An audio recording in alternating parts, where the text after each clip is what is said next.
Bismillahirrahmanirrahim. Assalamualaikum warahmatullahi wabarakatuh. Wahai anak-anakku, murid-muridku yang senantiasa dirahmati oleh Allah SWT. Marilah kita lanjutkan pelajaran kita, ngaji belajar urip.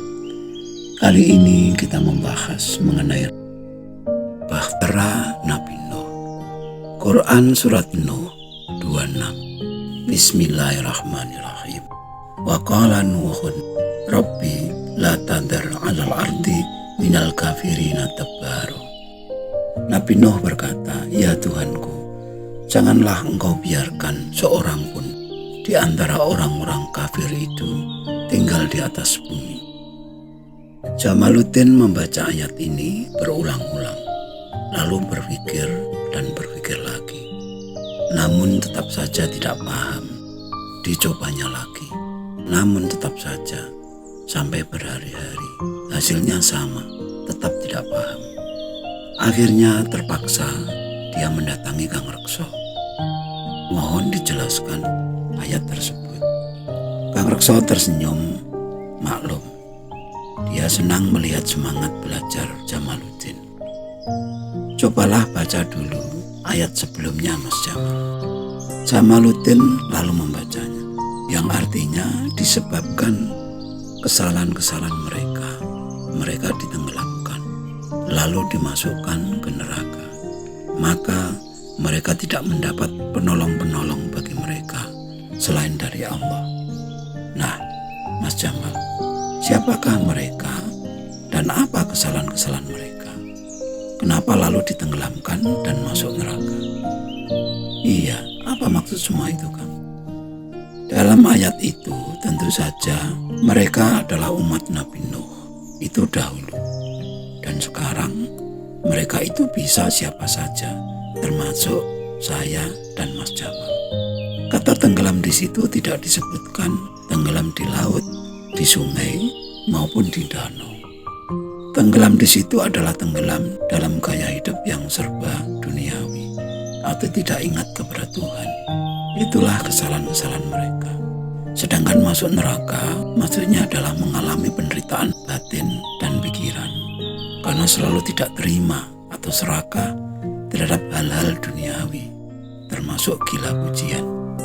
Ciri-ciri orang kafir adalah mereka-mereka yang tidak percaya atau tidak mau percaya dengan hal-hal batin, rohani, atau akhirat karena terlalu cinta dengan hal-hal duniawi.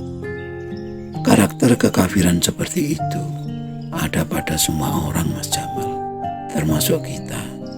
Jadi jangan pernah kita merasa aman, terbebas dari kekafiran itu. Dan hal itu bukan hanya dahulu saja, sekarang pun masih terus berlangsung.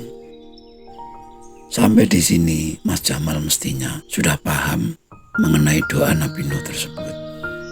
Dan yang dimaksud bumi di dalam ayat itu adalah badan fisik kita atau badan fisik siapapun. Artinya jangan sampai ada kekafiran apapun dalam diri kita ini, bumi ini.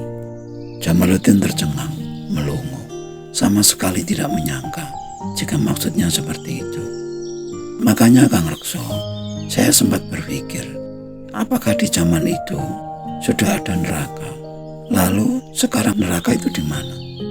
Mas Jamal, dalam Al-Quran itu hampir semuanya menggunakan kalimat-kalimat perumpamaan atau kiasan. Jadi jangan ditelan begitu saja. Lalu yang dimaksud dengan bahtera atau kapal Nabi Nuh itu apa, Kang? Jika tenggelam itu bukan tenggelam di air. Bukankah umat Nabi Nuh yang selamat itu adalah umat yang naik kapal, Mas Jamal? Iya, Kang. Kapal adalah perumpamaan untuk ajaran atau agama yang dibawa Nabi Nuh. Jadi yang mengikuti ajaran Nabi Nuh itulah yang selamat. Tidak tenggelam dalam kehidupan yang serba duniawi karena mengikuti ajaran tauhid yang mengutamakan kehidupan rohani, nilai-nilai ketuhanan, dan kemanusiaan tentunya. Quran itu firman Tuhan, Mas Jamal. Tuhan yang Maha Suci. Firman-Nya hanya bisa dipahami oleh mereka yang suci. Maksudnya suci itu seperti apa, Kang? Bukankah tidak ada manusia yang suci? Suci dari kemelekatan, Mas Jamal. Manusia yang merasa dirinya benar, pandai, mampu, kuasa, bisa tanpa pertolongan Tuhan. Itulah manusia-manusia yang jauh dari kesucian karena sangat melekat dengan hal duniawi. Sepandai apapun kita dalam bahasa Arab, sastra Arab, tata bahasa Arab, tidak akan mampu memahami firman Tuhan yang Maha Suci. Makanya Mas Jamal jangan heran bila sulit menemukan keterangan-keterangan yang diambil oleh para penafsir dari Quran yang sesuai dengan kehendak yang berfirman, yaitu Allah itu sendiri.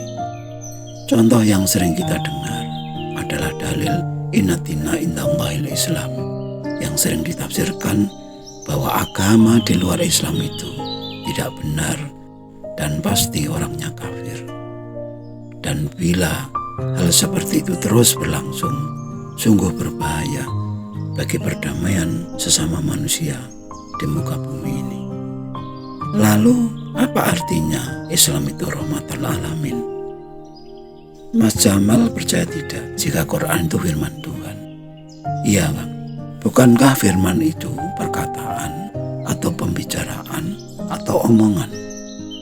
Dalam etika berdialog atau bercakap-cakap, bukankah percakapan atau pembicaraan itu harusnya berlangsung bergantian seperti kita sekarang?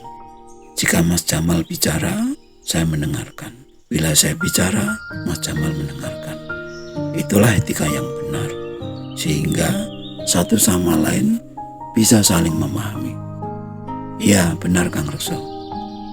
Jika Tuhan bicara, Mas Jamal bicara sendiri, atau sibuk membaca sendiri, apalagi dengan lantang, keras, dan dimasukkan ke dalam corong. Lalu siapa yang mendengar Tuhan berfirman? Loh, iya Kang. Lalu gimana dengan orang-orang yang biasa tadarus di masjid-masjid itu, Kang? Firman Tuhan mana yang dapat didengar? Mas Jamal bisa jawab sendiri. Bukankah dahulu ketika Rasul masih hidup, belum ada orang-orang yang tadarus di masjid? Lalu siapa dan sejak kapan tadarus itu mulai dilakukan? Apalagi dengan suara lantang dan dimasukkan ke dalam corong. Mas Jamal harus belajar lebih melihat kenyataan lagi. Harus semakin dewasa, harus pandai-pandai memilah manakah yang murni ajaran agama, mana yang doktrin, atau mana yang tradisi. Yang jelas tidak perlu kita menyalah-nyalakan apapun yang terjadi. Meskipun menurut pendapat kita itu tidak benar. Itulah kenyataan, Mas Jamal. Kita harus menerimanya. Jamaluddin terdiam, lama terdiam. Apa arti diamnya? Hanya dia yang tahu. Sekian dulu wajangan yang mohon maaf atas segala kekurangan. Semoga selalu bermanfaat. Dan marilah berdoa bersama. Ya Allah, mudahkanlah jalan pengabdian kami kepadamu. Amin, amin, amin. Ya Rabbal Alamin. Wassalamualaikum warahmatullahi wabarakatuh.